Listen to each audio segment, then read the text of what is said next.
السلام علیکم ورحمۃ اللہ وبرکاتہ۔ ہسٹری آف میڈیسن یعنی تاریخ طب و اخلاقیات کی ویڈیو سیریز میں آج ہم لوگ بات کریں گے اطباء اندلس یعنی اسپین کے جو فزیشین گزرے ہیں ان کے بارے میں۔ سب سے پہلے اس میں ہم لوگ بات کریں گے ابن رشد کے بارے میں۔ اطباء اندلس یعنی اسپین میں ایک فزیشین گزرا ہے جس کا نام تھا ابن رشد۔ ابن رشد کا سب سے پہلے ہم لوگ انٹروڈکشن یعنی تعارف دیکھیں گے۔ ابو الولید محمد ابن رشد 12ویں صدی عیسوی کا ایک مشہور و معروف فلسفی اور طبیب گزرا ہے۔ یعنی ابن رشد 12ویں صدی عیسوی کا ایک بہت ہی فیمس فلاسفر اور فزیشین گزرا ہے۔ یہ 1126 یعنی 1126 AD میں قرطبہ میں پیدا ہوا۔ اندلس یعنی اسپین کے اطباء میں اس کا نام سر فہرست نظر آتا ہے۔ اس نے موضوع طب پر ایک کتاب لکھی جس کا نام کتاب الکلیات ہے۔ یعنی یہ جو ابن رشد تھا اس نے میڈیسن پہ ایک کتاب لکھی جس کا نام تھا کتاب الکلیات، جو کافی مشہور ہوئی۔ ابن رشد کو اپنے فلسفے کی بنا پر مشرق سے زیادہ مغرب میں شہرت ملی۔ یعنی ابن رشد کو مشرق سے زیادہ مغرب یعنی ویسٹ میں بہت زیادہ فیمس ہوا۔ اہل مغرب ابن رشد کو ارسطو سے بھی زیادہ بلند پایا مرتبے کا فلسفی سمجھتے تھے۔ یعنی ویسٹ کے لوگ ابن رشد کو ارسطو سے بھی زیادہ بڑا یعنی ایرسٹوٹل سے بھی زیادہ بڑا فلاسفر سمجھتے تھے اور ابن رشد کو ایورس دا گریٹ کے نام سے جانتے تھے۔ اس عظیم فلسفی اور طبیب کا انتقال 1198 عیسوی یعنی 1198 AD میں مراکش یعنی موریکو میں ہوا۔ اس کے بعد ہم لوگ بات کریں گے ابن رشد کی تعلیم و تربیت یعنی ایجوکیشن اینڈ ٹریننگ کے بارے میں۔ ابن رشد کا تعلق قرطبہ سے ایک علمی گھرانے سے تھا۔ باپ دادا قرطبہ کے قاضی کے منصب پر معمور تھے۔ یعنی یہ جو ابن رشد تھے ان کا تعلق قرطبہ کے ایک علمی گھرانے سے تھا۔ ان کے باپ دادا شہر قاضی یعنی سٹی کے جو جج ہوتے ہیں اسلامک جج ان کے طور پر کام کیا کرتے تھے۔ چنانچہ گھر کا ماحول خالص دینی ہونے کی وجہ سے ابن رشد کا رجحان بھی دینی تھا۔ ابتدائی تعلیم یعنی شروعات کی تعلیم اپنے گھر سے ہی شروع کی۔ بہت جلدی حدیث فقہ پر مہارت حاصل کی۔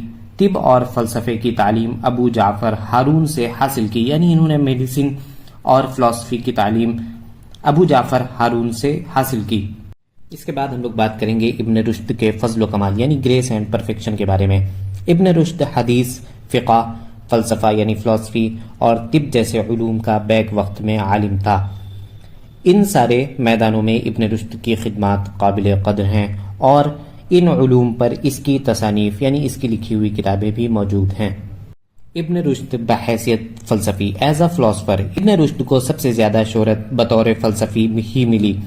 یعنی ابن رشد سب سے زیادہ جو فیمس ہوا وہ ایز اے فلاسفر فیمس ہوا۔ فلسفے میں اس کے شاگرد یہودی بھی تھے جس کی وجہ سے اس کا فلسفہ یورپ میں بہت زیادہ مقبول ہوا۔ یعنی اس کے جو اسٹوڈنٹس تھے وہ بہت سے یہودی بھی تھے جس کی وجہ سے یورپ میں یہ بہت زیادہ فیمس ہوا اور بہت لوگ اسے پسند کرتے تھے۔ یہاں تک کہ یورپ میں اس کے نام پر درس گاہیں قائم کی گئیں یعنی اس کے نام پر اسکول وغیرہ قائم کیے گئے بنائے گئے جہاں اس کے فلسفے کی تعلیم دی جاتی تھی۔ اور اس کے فلسفے کے تعلق سے یورپ میں ایویروزم کی لہر دوڑ گئی یعنی اس کے ماننے والے بہت زیادہ ہو گئے۔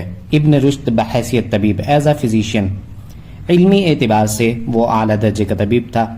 یعنی معلومات کے حساب سے، ایجوکیشن کے حساب سے یہ بہت ہی اعلیٰ درجے کا بہت ہی اچھا فزیشین تھا۔ طب کی بنیاد وہ ارسطو کے فلسفے پر رکھتا تھا۔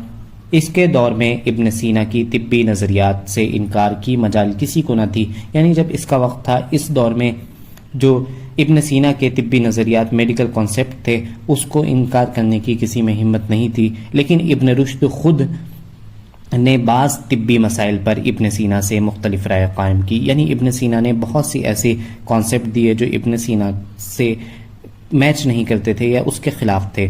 ابن رشد کا مریضوں کے علاج و معالجے کا تذکرہ نہیں ملتا۔ یعنی یہ اس کے بارے میں نہیں بتایا گیا ہے کہ یہ مریضوں کا علاج کیا کرتا تھا۔ ابن رشد دین کے تعلق سے آزادانہ رائے رکھنے کی وجہ سے حاکم وقت نے اسے ناپسند کیا۔ یعنی ابن رشد دین کے تعلق سے تھوڑی آزاد رائے رکھتا تھا، اس وجہ سے اس وقت کے بادشاہ نے اسے ناپسند کیا اور اسے قاضی اور افسر اعلیٰ اطباء جیسے معزز عہدوں سے اسے ہٹا دیا۔ یعنی اس سے وہ عہدے چھین لیے۔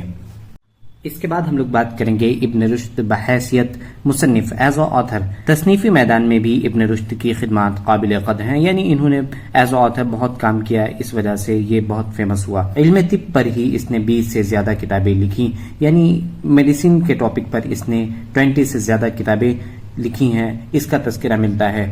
موضوع طب پر اس کی سب سے مشہور کتاب کتاب الکلیات غیر معمولی شہرت رکھتی ہے، یعنی جو اس کی کتاب تھی کتاب الکلیات، یہ میڈیسن پر یہ بہت زیادہ فیمس ہوئی. اس نے جالینوس اور ابن سینا کی کتابوں پر شرح و تلخیص بھی لکھی، یعنی ابن رشد نے جالینوس اور ابن سینا کی جو کتابیں تھیں ان پر کمنٹریز اور اس کی سمریز بھی لکھی. آج کی ویڈیو میں سب سے لاسٹ میں ہم لوگ بات کریں گے ابن رشد کی ایک فیمس کتاب جو کہ میڈیسن پہ تھی، جس کا نام تھا کتاب الکلیات. کتاب الکلیات کے بارے میں دیکھیں گے.